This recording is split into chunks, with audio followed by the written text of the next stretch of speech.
Apparently, the situation in Trench Crusade isn't as terrible as we thought, yet. Okay, I'm a bit late with this update. As you may know, Trench Crusade has revealed its map and the current state of its fact irons. While it doesn't explain much, what we can see is pretty clear. It seems Hell's influence hasn't spread too far across the world, at least not yet. However, there are infernal hotspots in Europe that could become very problematic if not dealt with in time. Fortunately, it looks like they are already working on it. On the other hand, the seas are infested with heretics, except for the route to Antioch and the waters around England, where a powerful fleet is stationed. That said, it's only used defensively, focusing on Trench Crusade's version of the Eye of Terror, that is, the Hellgate in Jerusalem and the surrounding area. We see that the demons have managed to establish themselves and build fortresses from which they launch attacks to spread their corruption.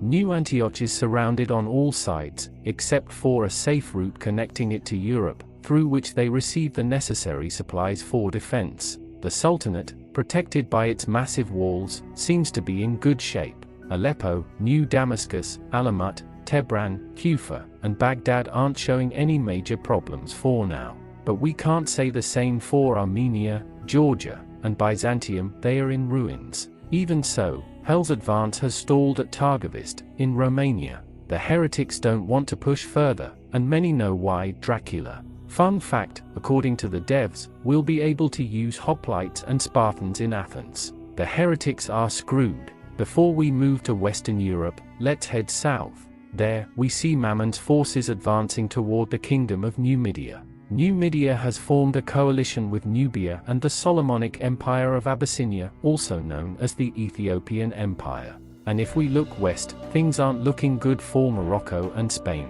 which are facing a major heretic presence blocking off Gibraltar. The African kingdoms are defending the southern region, preventing the heretics from gaining another entry point into Europe. But as we can see, problems are also brewing at home. Before talking about the European kingdoms, it's worth highlighting that England and Ireland, thanks to their strong naval power, have managed to protect themselves from heretic fleets. This is made possible by the mobile fortress of Brittany, a marvel that keeps them connected to the mainland for both receiving support and projecting influence. The fortress is a multi-kilometer-long warship, equipped with high-caliber artillery and escorted by a massive fleet. It's literally a floating war city. Now then, let's talk Europe. The situation in Europe is special. Unlike the modern world, Trench Crusade's Europe is still divided into kingdoms, each facing its own problems. As you'll notice, there are 4 or 5 active heretic hotspots.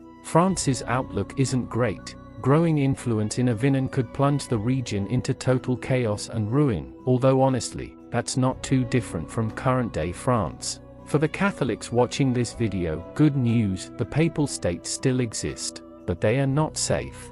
Hell's forces are already present in Herzegovina, Bosnia, and Croatia, and are advancing into Italy. Let's hope Switzerland, the kingdoms of Hungary, and the Holy Roman Empire step up soon, or the very heart of the faith may fall. Editor's note, there's no further info on them. And speaking of the Holy Roman Empire, what we do know is that this region has major military influence. It boasts unique frontline units and was among the founders of New Antioch. It also oversees the Prussians, who we'll talk about soon. We also know the Teutonic Knights are up north, though it's unclear exactly why they are there. Hopefully, they're helping Finland, we think. And speaking of Poland, the Winged Hussars are back. Damn. As for the Hungarian kingdoms, still no info. Before moving east, let's stop by Scandinavia, where we find the Kalmar Union, composed of Finland, the kingdoms of Normandy, Gotland, or Gothic lands, and Denmark. These kingdoms are occupied by northern heretics, the second largest demonic gate after Jerusalem. This infernal zone is ruled by Simonar, one of the 4 infernal kings, who commands a vast force of cultists, demonic creatures, and groups deceived by the demon himself, made to believe they fight for their own gods. Now let's move on to some of the most interesting regions: Kiev, Russia, and parts of the east. The Principality of Kiev, founded by the Rus, will likely see the Cossacks soon clashing with the heretics. Further north are the noble houses of Rus. a Tsar might emerge, and with them, Russia's greatest love machine of the era, Rasputin.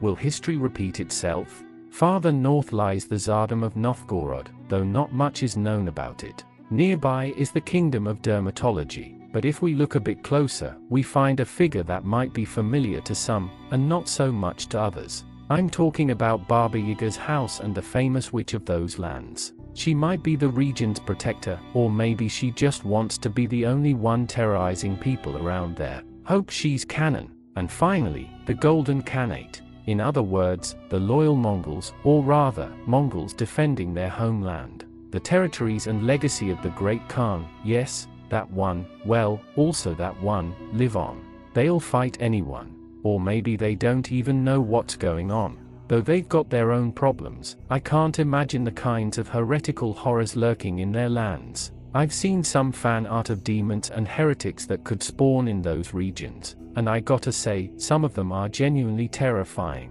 I could end the video here, but I should probably address the Trench Crusade controversy and the infamous map shown at launch. First off, Trench Crusade is a grimdark sci-fi and fantasy franchise for adults, founded in the year, no, stay back, cute coffee cup dog influence. Okay, let's continue. First, some people are asking, why are the Europeans shown as the good guys and the Middle East as the bad guys? Is this ism? Can't say the word on YouTube. Hey, it's not ism.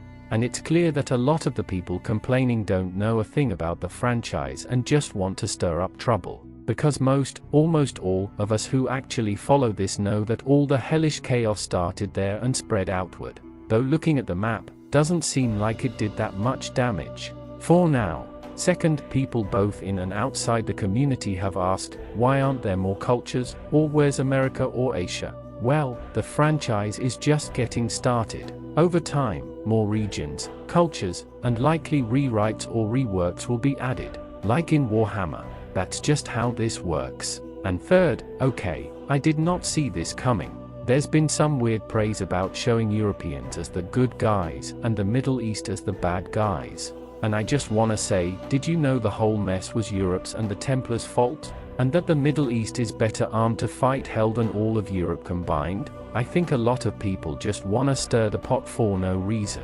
I know that part didn't really fit in here, but I had to say it. Trench Crusade is growing, and fast. Maybe too fast. And I'm probably not taking enough time to turn all of this into videos the way I want to. As you know, I've had some personal issues, including the voice I used for Kane, but I'll figure it out.